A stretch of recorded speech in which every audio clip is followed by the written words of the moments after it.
नमस्कार, कैसे हैं आप लोग? YouTube पर आपका वापस से स्वागत है। देखिए, आज हम जो चैप्टर स्टार्ट करने वाले हैं, वो स्टार्ट करने वाले हैं एलसीएम और उम्मीद है आपको जो मैथ फाउंडेशन बैच चल रहा है, वो समझ भी आ रहा होगा। जो भी चैप्टर मैंने अब तक पढ़ाए हैं, वो आपको समझ भी आ रहे होंगे। आज से हम एक बड़ा इंपॉर्टेंट चैप्टर स्टार्ट कर रहे हैं, जैसा कि नाम आपको मैंने बताया एलसीएम, एचसीएफ। देखिए, इसके क्वेश्चन खुद के तो एग्जाम में आते ही हैं, लेकिन एग्जाम के हिसाब को यदि एक तरफ भी कर दें अपन, तो भी कैलकुलेशन के हिसाब से बहुत इंपॉर्टेंट चैप्टर बनता है। आप कोई सा भी जोड़ बाकी करते हैं भिन्नों का, तो आपको पता है हरों का एलसीएम लेकर जोड़ बाकी किया जाता है। या फिर आप कभी टाइम एंड वर्क या पाइप टंकी चैप्टर पढ़ते हैं, तो भी ये चैप्टर बड़ा इंपॉर्टेंट बनता है। वहां पे भी ये एलसीएम बहुत ज्यादा काम आने वाली चीज बनती है। तो ध्यान से इस चैप्टर को पढ़िएगा। सबसे पहले हम बेसिक पढ़ेंगे आज की क्लास में। एलसीएम एचसीएफ की एक एक कंसेप्ट को देखेंगे और उसके बाद फिर हम क्वेश्चनों की प्रैक्टिस करना शुरू करेंगे। बिल्कुल क्लास में कॉन्सेंट्रेट रहिएगा और ध्यान से समझिएगा चीजों को। सबसे पहले बात करते हैं एलसीएम की। एलसीएम क्या चीज है ये बताइए मुझे। तो एलसीएम होता है लेसेपे, लघुत्तम समापवर्त। और लघुत्तम समापवर्त क्या होती है? ऐसी बड़ी से बड़ी संख्या जिसमें, सॉरी, ऐसी छोटी से छोटी संख्या जिसमें दी गई सभी संख्याओं का भाग चला जाए, वह संख्या लेसेपे कहलाती है। वापिस समझना क्या बोला मैंने? ऐसी छोटी से छोटी संख्या जिसमें दी गई सभी संख्याओं का भाग चला जाए, लेसेपे एलसीएम कहलाती है। जैसे एक एग्जांपल से मैं आपको समझाता हूं। मैंने आपके सामने लिखा है, सपोज कीजिए 6 लिखा है, फिर मैंने 10 लिखा है, फिर मैंने 15 लिखा है और मैंने 20 लिखा है। अब मुझे यह पता करना इनका एलसीएम कितना होगा। अब किन्हीं भी संख्याओं का लेसेपे निकालने के दो तीन तरीके होते हैं, लेकिन यदि आपके सामने छोटी मोटी संख्याएं हो ना, तो उनका लेसेपे निकालने का कोई सीधा सा तरीका बताता हूं। जैसे ये चारों संख्याओं के एलसीएम चाहिए ना, तो बताओ इसमें सबसे बड़ी संख्या कौन सी है? तो आप बोलोगे सर इसमें सबसे बड़ी संख्या हमको 20 दिखाई दे रही है। बस आप 20 का पहाड़ा बोलना शुरू कर दो और 20 का ऐसा पहाड़ा बोलो जिसमें बची हुई तीनों संख्याओं का भाग चला जाए। बस, जैसे 20 एकम 20, 20 में 6 का भाग नहीं जा रहा तो 20 उसमें नहीं काउंट होगा।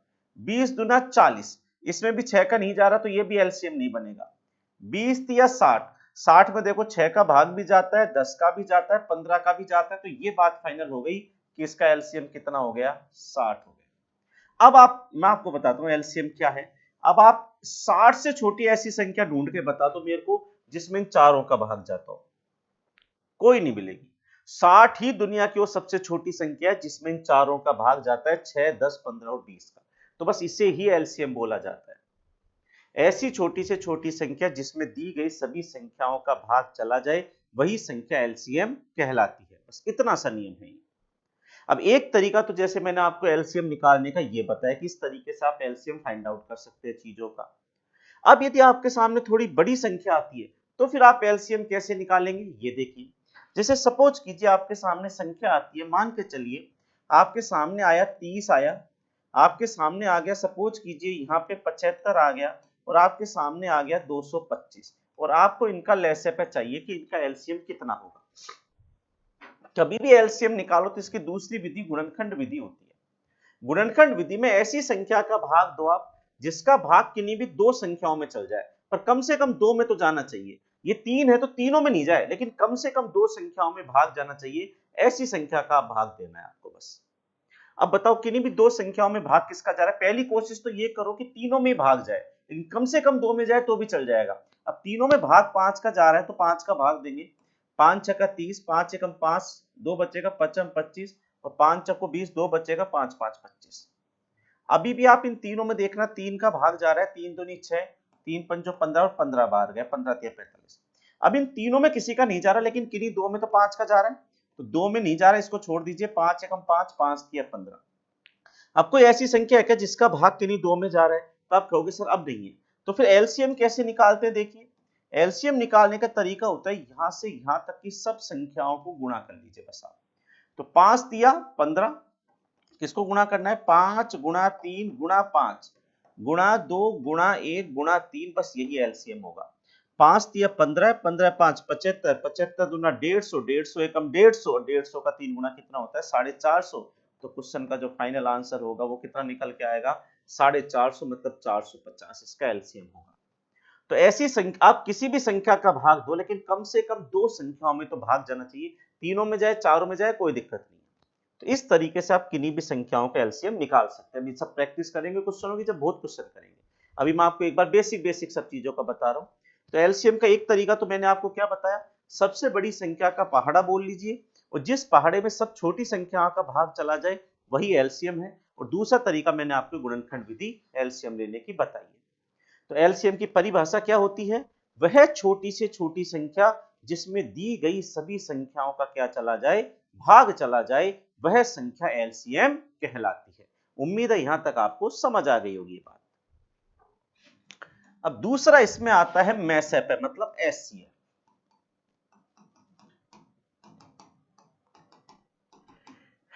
एचसीएफ क्या चीज है, देखो एचसीएफ होती है वह बड़ी से बड़ी संख्या जिसका भाग दी गई सभी संख्याओं में जा सकता है। वापस समझना क्या बोला मैंने, वह बड़ी से बड़ी संख्या जिसका भाग दी गई सभी संख्याओं में जा सकता है, वह संख्या एचसीएफ कहलाती है। जैसे एक एग्जांपल से आपको मैं वापस समझाता हूं। यहाँ पे मैंने आपके सामने लिखा, मान के चलिए मैंने लिखा यहाँ पे 24 लिखा, मैंने यहाँ पे आपके सामने 36 लिखा, मैंने यहाँ आपके सामने 60 लिखा, और मैंने कहा मुझे इनका मैसेप चाहिए, एचसीएफ चाहिए। अब एचसीएफ क्या चीज है वो बाद में देखेंगे। आप तो मुझे ऐसी संख्याएं बताओ शुरू से लेकर जो भी आपको आती हैं जिसका भाग इन तीनों में जाता हो। जैसे एक का भाग इन तीनों में जाता है तो एक हो गया, समझना मैसेप बना कैसे। दो का भाग भी इन तीनों में जाता है, तीन का भाग भी इन तीनों में जाता है, चार का भाग भी इन तीनों में जाता है, पांच का भाग तीनों में नहीं जाता, छह का भाग भी तीनों में जाता है, सात आठ का भाग तीनों में नहीं जाता, इसमें नहीं जाता, नौ का तीनों में नहीं जाता, 10 का नहीं जाता, 11 का नहीं जाता, 12 का भाग भी तीनों में जाता है। मेरे हिसाब से 12 से ऊपर ऐसी कोई संख्या नहीं जिसका भाग तीनों में जाएगा। अब मैसेप पे क्या चीज, अब देखो जिस संख्याओं का भाग सब में जाता है ना, उन संख्याओं में सबसे बड़ी संख्या कौन सी है बताओ। इन सब में तो आप कहोगे इनमें सबसे बड़ी संख्या तो 12 है, बस इसी को ही मैसेप बोला जाता है। तो मैसेप क्या है, वह बड़ी से बड़ी संख्या जिसका भाग दी गई सभी संख्याओं में जाता है, मैसेप कहलाती है। मैसेप वह बड़ी से बड़ी संख्या होती है। देखो मैसेप होती बड़ी से बड़ी संख्या है, लेकिन होती सबसे छोटी है।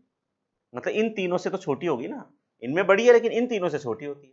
तो मैसेप वह बड़ी से बड़ी संख्या होती है जिसका भाग दी गई सभी संख्याओं में चला जाता है, उसे बोला जाता है मैसेप, मतलब HCF।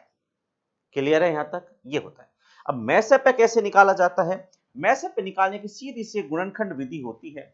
जैसे सपोज कीजिए मैं आपके सामने लिखता हूं 72, फिर मैंने लिखा 144, 72, 144 और 216 का मैसेप ज्ञात करो। क्या ज्ञात करो, मैसेप। क्या विधि होगी, ध्यान से देखना एक बार। ये मैंने लिख दिया 72, ये 144 लिख दिया, ये 216 लिख दिया, और इसका मैसेप ज्ञात करना है मेरे को। अब मैसेप का सीधा सा नियम होता है, लेसेप में तो आप ऐसी संख्या का भाग भी दे लेते थे जिसका भाग किन्हीं दो में चला जाता है। मैसेप का सीधा रूल है, स्ट्रेट रूल है, केवल ऐसी संख्या का भाग देना है जिसका भाग सब में जाए। 3 है तो तीनों में जाए, 4 है तो चारों में जाए, 6 है तो 6 में जाए, 10 है तो 10 में जाना चाहिए। अब जैसे इन तीनों के अंदर आप भाग देखोगे, 2 का जा सकता है तो 2 का ही दो आप। 2 का भाग 2 तिया 6, 2 6 की 12, 36 बार गया, 2 7 14, 2 दूनी 4 और 2 एकम 2 0, 2 8 16। बिल्कुल अभी भी 2 का भाग जा रहा है तो 18 बार गया, 36 बार गया, 54 बार गया। अभी भी 2 का भाग जा रहा है तो 9 बार गया, 2 का भाग 18 बार गया, 27 बार गया। अब मैं 2 का भाग नहीं दे सकता, 3 का भाग तीनों में जा रहा है, 3 तिया 9, 3 से 18, 3 9 27। क्लियर है, अभी भी 3 का भाग जा रहा है तो देखिए एक बार, 3 एकम 3, 3 दूनी 6, 3 तिया 9। क्या अभी भी किसी और का भाग किन्हीं तीनों में जा रहा है क्या, नहीं जा रहा। अब एलसीएम एचसीएफ में देखो आगे एक फर्क और होता है। एलसीएम में तो हम यहां से यहां तक का सब गुणा करते थे, मैसेप में इनसे कोई मतलब नहीं है, केवल यही गुणा होते हैं बस।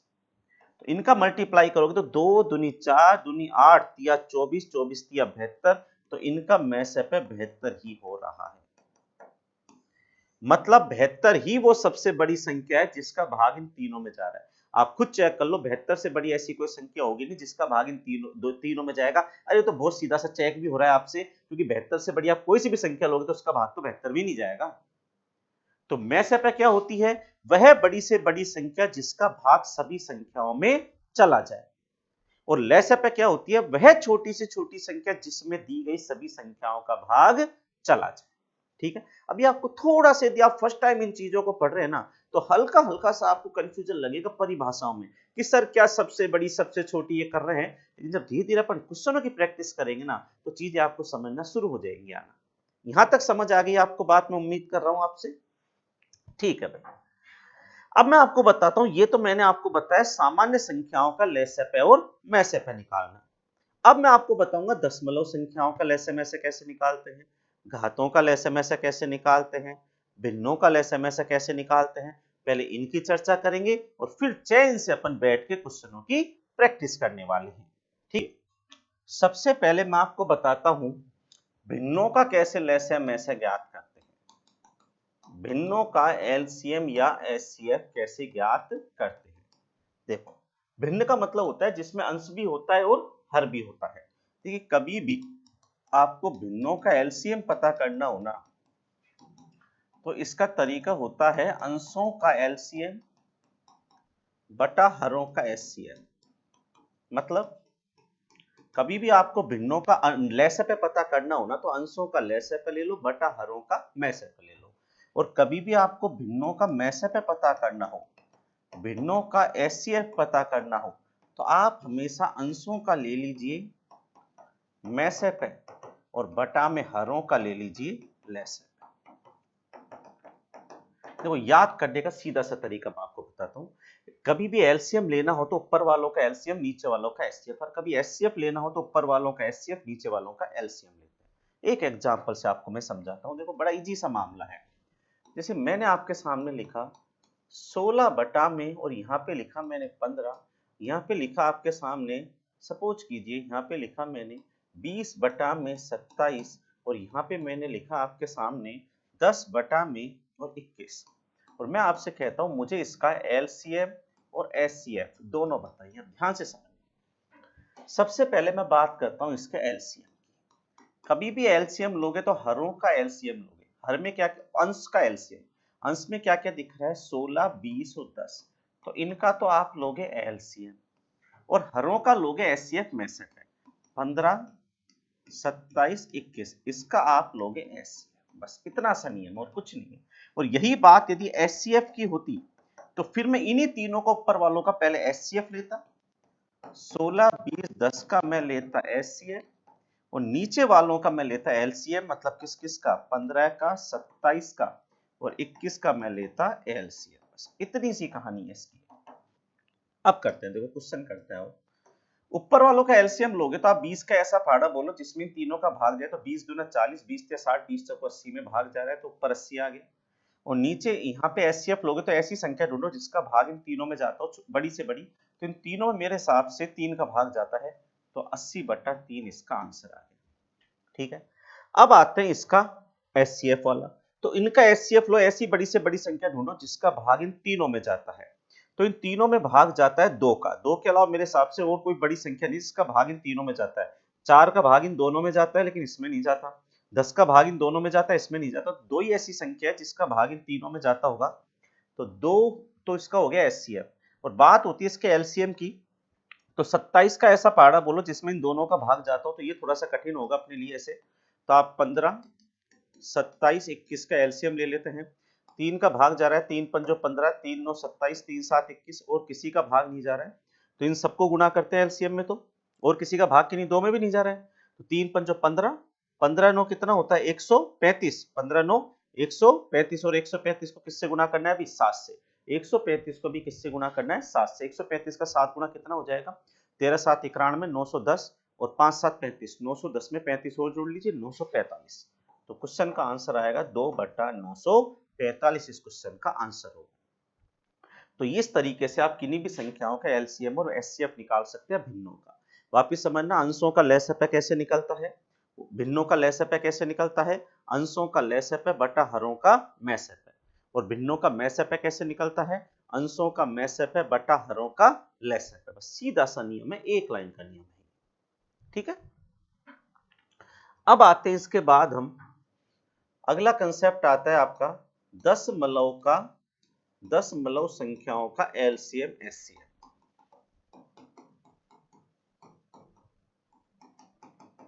देखो सुनना मेरी बात को अच्छी तरह, कभी भी दशमलव संख्याओं के एलसीएम एचसीएफ निकालो तो बहुत सीधा सा तरीका होता है, दशमलव के बाद के अंकों को समान करते हैं। वापस सुनना मैंने क्या बोला, दशमलव के बाद के अंकों को समान करते हैं। वापस सुनना मैंने क्या बोला, दशमलव के बाद के अंकों को समान करते हैं, फिर दशमलव उठाकर फिर एलसीएम एचसीएफ जो भी पूछ रहा है वो निकाल देते हैं और अंत में वापस दशमलव लगा देते हैं। वापस सुनना मैंने क्या बोला, दशमलव के बाद के अंकों को समान करते हैं, फिर दशमलव को उठाकर एलसीएम एचसीएफ जो भी वो पूछता है वो ज्ञात करते हैं और अंत में वापस दशमलव लगा देते हैं।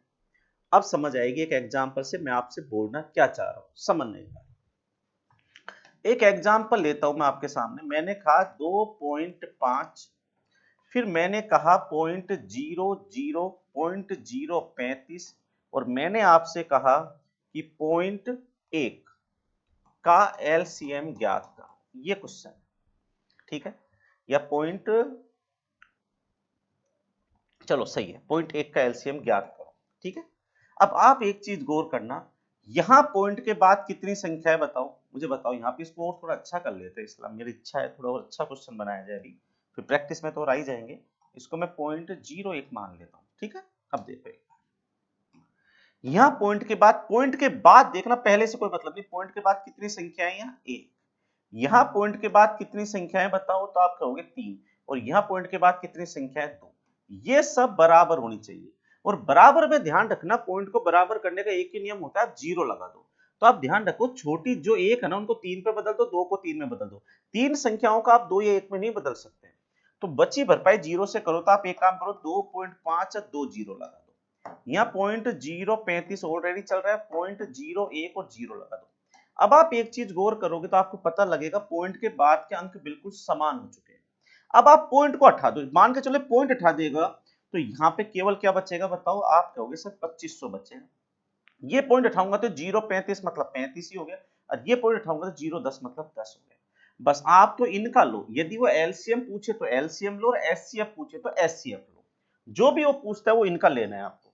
तो देखिए अब किसका भाग जा रहा है बताइए, तीनों में 5 का भाग जा रहा है, 5 का भाग 5 25, 500 बार गया, 5 का भाग 7 बार, 5 का 2 बार, अभी भी 2 का भाग जा सकता है, इसमें 250 बार गए, इसमें जाएगा नहीं, और इसमें 1 बार गया। अब इनको मल्टीप्लाई कर लेते तो ये इसका एलसीएम हो जाएगा। यदि इसको मैं मल्टीप्लाई करूंगा तो 5 दूनी 10, 10 को 250 से गुणा करेंगे तो 2500, 2500 को 7 से गुणा करेंगे तो 17,500 और एकम 17,500। तो देखो इसका एलसीएम आ गया 17,500, 17,500। लेकिन इसका एलसीएम 17,500 नहीं होगा, क्योंकि इसमें अपन ने सबने पॉइंट लगा दिए थे। अब आप मुझे एक बात बताओ, पॉइंट लगाते कैसे सीखो, सब में 3 छोड़कर पॉइंट लगा लेना। सब में पॉइंट के बाद कितने अंक है, 3 अंक है ना, तो आंसर में भी पॉइंट के बाद 3 अंक होने चाहिए, ऐसी जगह पॉइंट लगा दो तो 1 2 3, और ये आपका आंसर है 17.500। बस इतना सा काम। वापिस समझो क्या किया, पॉइंट के बाद के अंकों को समान कर दो, फिर पॉइंट को भूलकर एलसीएम या एचसीएफ, कल को एचसीएफ बोलता तो मैं इनका एचसीएफ निकाल देता, बस वो मैंने सिखा दिया आपको। अब मैंने एलसीएफ बोला तो मैंने इनका एलसीएम निकाला 17,500। यहाँ सब में पॉइंट के बाद 3 अंक है तो इसमें भी पॉइंट के बाद 3 अंक लगा दिया, ये अपना आंसर है। ऐसी जगह पॉइंट लगाए जहां पे पॉइंट के बाद 3 अंक बच जाए। अच्छा आप कहोगे कल को संख्या 2 अंकों की आ गई तो पॉइंट के बाद 3 अंक कैसे लगेंगे, एक एग्जांपल ले रहा हूं, जैसे कल को ये आ गया 27 तो पॉइंट के बाद 3 अंक कैसे लगेंगे, तो 1 2 और 1 0 लगा तो ये लगा देते।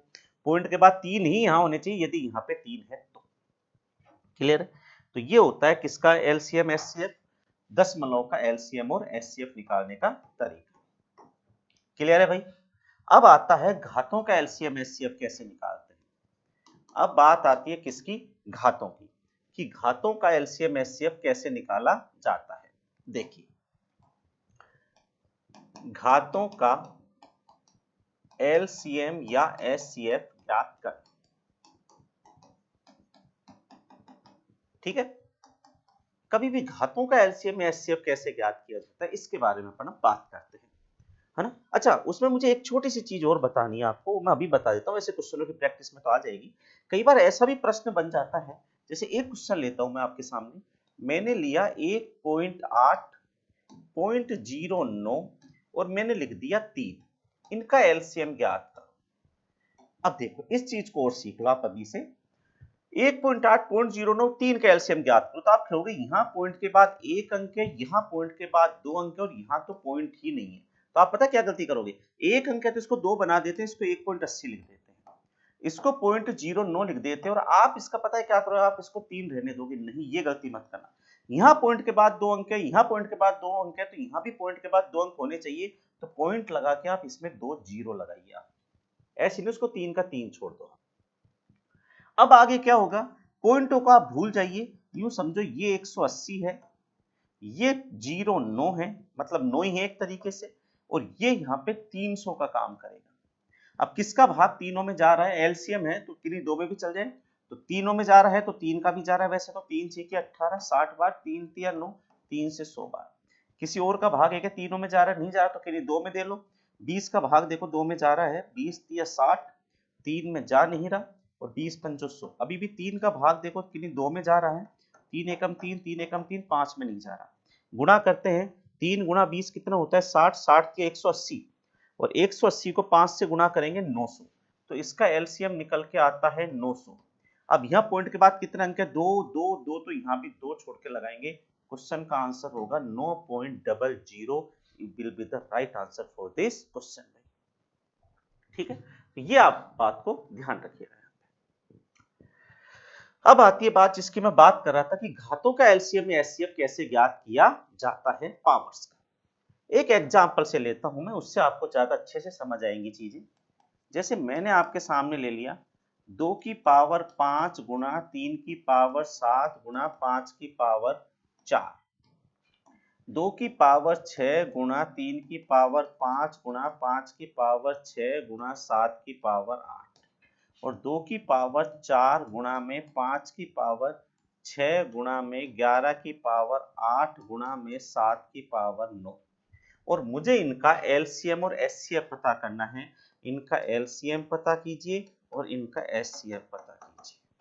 ये प्रश्न मैंने आपके सामने लिया कि मुझे इन संख्याओं का एलसीएम और एचसीएफ पता करना है कि क्या तो इनका लेस पे होगा क्या इनका मैस पे होगा।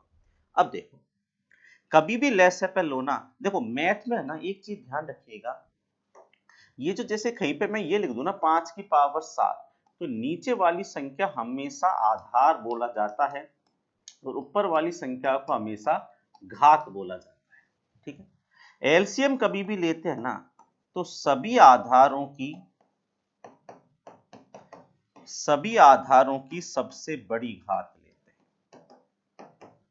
और मैसेप एचसीएफ जब भी लेते हैं ना तो कॉमन आधारों की सबसे छोटी घात लेते हैं। क्या बताया मैंने, एलसीएम कभी भी लेते हैं तो सभी आधारों की सबसे बड़ी घात लेते हैं, और एचसीएफ कभी भी लेते हैं तो कॉमन आधारों की सबसे छोटी घात लेते हैं। पहले एलसीएम लेते हैं, चलो सभी आधारों की सबसे बड़ी घात। सभी आधार का मतलब आपको यहाँ पे आधार कौन कौन से नजर आ रहे हैं, जो भी आ रहे हैं लिख लो, 2 3 5 नजर आ रहे हैं, 2 लिख दिया, 3 लिख दिया, 5 लिख दिया, और क्या नजर आ रहा है, 2 3 5 के अलावा 7 भी नजर आ रहा है, और 2 5 7 11 भी नजर आ रहा है। आपको बताओ नीचे इसके अलावा और कोई संख्या दिख रही है क्या? ठीक है, अब इसकी सबसे बड़ी घात लिख दो। बताओ इस पूरे बोर्ड पे आपको 2 की सबसे बड़ी पावर क्या दिख रही है, 5 6 4, तो आप बोलोगे 6 है। 3 की सबसे बड़ी पावर 7 है, 5 है तो 7 है। 5 की सबसे बड़ी पावर 4 है, 6 है, 6 है तो 6 है। 7 की सबसे बड़ी पावर आप देखोगे तो 8 है और 9 है तो 9 है, और 11 की सबसे बड़ी पावर आप देखोगे तो यही है 11 तो 8 है। बस यही इसका एलसीएम बन गया प्यारे बच्चों। और मैसेप कैसे लेते हैं, कॉमन आधारों की सबसे छोटी घात ली जाती है। कॉमन आधार मतलब ऐसे आधार जो आपको तीनों में दिखाई दे रहे हैं, ऐसे आधार। जैसे आप गौर करना, 2 यहां भी दिख रहा है, 2 यहां भी दिख रहा है, 2 यहां भी दिख रहा है, देखो तो आप 2 ले सकते हो।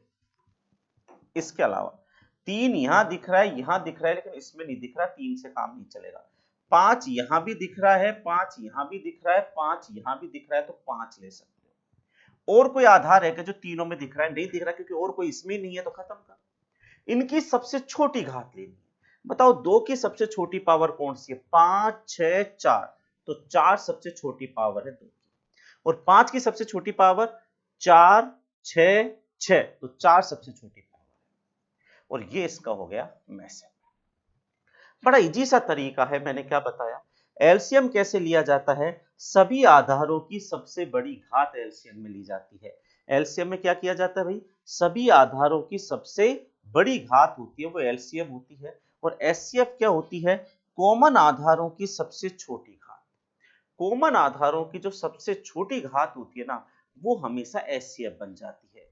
तो आपको बिल्कुल अच्छे से समझ आ रहा होगा मैं आपको क्या बताना चाह रहा हूं। तो इस तरीके से आप घातों का एलसीएम या एचसीएफ निकाल सकते हैं। क्लियर है बात यहां तक? तो कभी भी आपको घातों का एलसीएम एचसीएफ चाहिए तो ये तरीका है। तो आज मैंने आपको अब तक की क्लास में क्या क्या समझा, एक बार थोड़ा सा रिवाइज मैं करता हूं आपके सामने। जैसे सबसे पहले मैंने बताया आपको लेसेपे क्या चीज होती है। लेसेपे होता है वह छोटी से छोटी संख्या जिसमें दी गई सभी संख्याओं का भाग चला जाता है, लेसेपे कहलाती है। मैसेपे क्या होती है? वह बड़ी से बड़ी संख्या जिसका भाग दी गई सभी संख्याओं में चला जाए, मैसेपे कहलाती है। इन दोनों की मैंने आपको तरीके बता दिए लेसे मैसेपे निकालने के। फिर मैंने आपको प्यारे बच्चों बताया था कि उसके बाद आपको यदि भिन्नों का एलसीएम एचसीएफ कैसे निकालते हैं। भिन्नों का एलसीएम निकालने का क्या तरीका होता है? अंशों का एलसीएम बटा हरों का एचसीएफ। और भिन्नों का एचसीएफ निकालने का क्या तरीका होता है? अंशों का एचसीएफ बटा हरों का एलसीएम। फिर उसके बाद बात आती है आपके दशमलव संख्याओं के एलसीएम एचसीएफ, और उसका क्या तरीका बताया मैंने आपको भाई? दशमलव का कभी भी एलसीएम या एचसीएफ निकालो तो दशमलव के बाद के अंकों को पहले तो करो समान, और समान करने के बाद फिर आप दशमलव को हटाकर फिर आप उनका एलसीएम एचसीएफ लीजिए, और उसके बाद फिर वापस दशमलव लगा दीजिए। और फिर बात आती है घातों के एलसीएम एचसीएफ की, जो बोर्ड पे दिख रहे हैं आपको। कभी भी घातों का एलसीएम लेते हैं तो सभी आधारों की सबसे बड़ी घात लेते हैं, और घातों का एचसीएफ लेते हैं तो कॉमन आधारों की सबसे छोटी घात लेते हैं। ठीक है, तो ये मैंने आपको एक मतलब बेसिक बेसिक कंसेप्ट मैंने आपको बता दिए। अब बाकी जब हम क्वेश्चनों की प्रैक्टिस अब करेंगे तो आपको चीजें और भी क्लियर समझ आएंगी, और बहुत अच्छे से धीरे धीरे चीजें आपके दिमाग में अब क्लियर हो जाएंगी। ठीक है, तो अब अपन क्वेश्चनों की प्रैक्टिस करते हैं, क्योंकि बहुत सारी ऐसी चीजें हैं जो अभी हम क्वेश्चनों के थ्रू ही सीखने वाले हैं। एलसीएम एचसीएफ के एप्लीकेशंस क्या क्या होते हैं, इनके क्वेश्चन किस तरीके के बनते हैं, इनके डिस्क्रिप्टिव वाले क्वेश्चन किस तरीके के बनते हैं, तो कई सारी चीजें अब हम चैप्टर में क्लियर करेंगे। तो आज पहले क्वेश्चन शुरू करते हैं हम। तो आते हैं हम क्वेश्चन नंबर 1 के ऊपर, स्टार्ट करते हैं। पहला प्रश्न है 98, 28 और 112 का एलसीएम ज्ञात कीजिए। 98, 28 और 112 का एलसीएम। ठीक है, एलसीएम में किन्हीं दो में भाग चल जाए तो भी काम हो जाएगा, तो 2 का भाग देते हैं। 2 चक्कू 8, एक बच्चेगा दोनों 18, 2 का भाग 14 बार गया, 2 पंजो 10, एक बच्चेगा 2 छक्के 12। अभी भी किन्हीं दो में भाग चल रहा है, लेकिन 7 का भाग तो तीनों में जा रहा है। 7 7 49, 7 दूनी 14, 7 8 56। अभी भी 2 का भाग इन दोनों में जा रहा है, तो 7 में नहीं जा रहा, लेकिन 2 एकम 2, 2 चक्कू 8। और किसी का भाग किन्हीं 2 में भी जा रहा है क्या? तो आप कहोगे सर बिल्कुल नहीं जा रहा, तो आप इन सबको गुणा कर दोगे, ये आपका एलसीएम हो गया। 7 दूनी 14, 14 दूना 28, 28 गुना 7 गुना 4 करना है। देखो 7 दूनी 14, 14 दूना 28, 28 को 7 से गुणा करना है, 4 से गुणा करना है। एक तरीके से 28 को आप 7 चक्को 28 से गुणा कर रहे हैं। आप देखो 2 7 14 दूना 28, और ये भी 7 चक्को 28, और ये तो 28 का स्क्वायर हो गया जो होता है 784। तो क्वेश्चन का आंसर आ गया ऑप्शन नंबर डी, बिल्कुल सही आंसर हो गया 784। इस क्वेश्चन का बिल्कुल सही जवाब हो गया। चल नेक्स्ट आता है क्वेश्चन नंबर 2। 36, 48, 120 और 300 का एलसीएम लीजिए। 36, 48, 120 और 300 का एलसीएम। अब समझना ध्यान से चीजों को, किन्हीं दो में भाग चल जाए तो भी काम चल जाएगा, लेकिन आप देखा जाए तो 12 का भाग इन सब में जाता है, तो मैं 12 का ही दे लेता हूँ। 12 तिया 36, 12 चको 48, 12 ढाई का 120, और 12 दूना 24, 6 बचेगा, 12 पंचो 60। देखो आपको यदि ज्यादा बड़ी संख्या का भाग दे सकते हो तो उल्टा अच्छा है, जल्दी चीजें कवर होती है। नहीं तो आप 2 का भाग दो, 3 का भाग दो, जिसका पहाड़े पे आपको अच्छा आता है, जिस पहाड़े से आप करना चाहते हो उससे कर सकते हो। 10-20 सेकंड का फर्क आएगा देखो, लेकिन वो आएगा, लेकिन वो धीरे धीरे जब प्रैक्टिस होगी तो आप ऑटोमेटिक बड़े पहाड़े पे भी पहुंच जाओगे। अब किसका भाग जा रहा है कि नहीं 2 में, तो 2 का जा रहा है, वैसे तो 3 में नहीं जा रहा, लेकिन 2 दूनी 4, 2 पंचो 10, 2 का भाग 25 बार जा रहा है, वो जा ही नहीं रहा, 25 का 25 आएगा। अब 5 का भाग जा रहा है, 3 में नहीं जा रहा, 2 में नहीं जा रहा, लेकिन एक बार और 5 बार, अब किसी का नहीं जा रहा है। अब हम क्या करेंगे, अब हम इन सब का मल्टीप्लाई कर देंगे, जो हमारा एलसीएम बनेगा आगे चलकर। 12 दूना 24, 24 पंजो 120, 120 का 3 गुना होता है 360, 360 का डबल होता है 720, और 720 को अभी करेंगे पर 5 से गुना, और 720 को जब हम 5 से गुणा करेंगे तो 0, 5 दूनी 10, एक बचेगा, 5 7 35 और 1 36। तो क्वेश्चन का अपना फाइनल आंसर कितना हो जाएगा भाई, 3600 इस क्वेश्चन का फाइनल आंसर हो जाएगा। उम्मीद है आपको ये चीज समझ में आ रही होगी आराम से। ठीक है, नेक्स्ट लेते हैं हम क्वेश्चन नंबर 3। आई, ये कह रहा है इन संख्याओं का लसअ ज्ञात कीजिए। ये क्वेश्चन घातों का आ गया। अभी अभी मैंने आपको 5 से 10 मिनट पहले बताया घातों का एलसीएम कैसे लेता है। घातों का एलसीएम कैसे लेते हैं बताइए। एलसीएम एचसीएफ चलो दोनों ही क्वेश्चन करते हैं इसके अपन। एलसीएम लेते हैं हमेशा सभी आधारों की सबसे बड़ी घात। सभी आधार, आपको आधार में क्या दिखाई दे रहा है, सब में 2 दिख रहा है, 3 दिख रहा है, देखो 2 3 5, इसके अलावा 7 भी दिख रहा है, बिल्कुल। तो ये इनका एलसीएम हो गया। सबसे बड़ी घात, 2 की सबसे बड़ी पावर आप ढूंढोगे तो 3 नजर आएगा, 3 की सबसे बड़ी पावर आप ढूंढोगे तो भी 3 ही नजर आएगा, वहां पे है, सही है। 5 की सबसे बड़ी पावर, यहाँ तो कुछ ही नहीं है तो 1 मान लेते हैं, यहाँ 2 है, यहाँ 2 है तो 2 है, और 7 की सबसे बड़ी पावर यहाँ 1 है, कुछ नहीं है, तो वहां 2 है तो 2 है, ये सबसे बड़ी पावर। फिर आती है बात इनका एचसीएफ। एचसीएफ में हमेशा कॉमन आधार लिया जाता है, तो ऐसे आधार ढूंढो जो सब में है। जैसे देखो 2 सब में है, नहीं 2 है, 2 है, 2 इसमें नहीं है, तो 2 इस लिस्ट में नहीं आएगा भाई। 3 देखना, 3 3 यहाँ पे है लेकिन इसमें नहीं है, 5 यहाँ भी है, यहाँ भी है, यहाँ भी है, तो मेरे हिसाब से 5 ही ऐसा आधार है जो सब में है। 7 केवल इन दोनों में है, इसमें नहीं है। अब इसकी भी सबसे छोटी पावर, इधर पावर 1 2 2 तो 1, तो 5 की पावर 1 मतलब 5 इसका एचसीएफ हो जाएगा। तो इस क्वेश्चन का एलसीएम ये और एचसीएफ है। एलसीएम देखो ऑप्शन में होगा 2 की पावर 3, 3 की पावर 3, 5 की पावर 2, 7 की पावर 2। ऑप्शन नंबर कौन सा सही हो गया, ए ऑप्शन आपका बिल्कुल सही हो गया। ठीक है भाई, तो प्यारे बच्चों आज की क्लास में हम क्वेश्चन नंबर 3 तक ही करेंगे, क्योंकि आज हमने पूरा बेसिक पढ़ लिया। आप इस क्लास को एक बार वापस देखिएगा और तब जाकर ही आप क्लास नंबर 2 देखिएगा, क्योंकि अब हम वहां से क्वेश्चन करने वाले हैं एक के बाद एक। ठीक है, तो मिलते हैं जल्दी क्लास नंबर 2 में, तब तक के लिए आप सभी का बहुत बहुत धन्यवाद।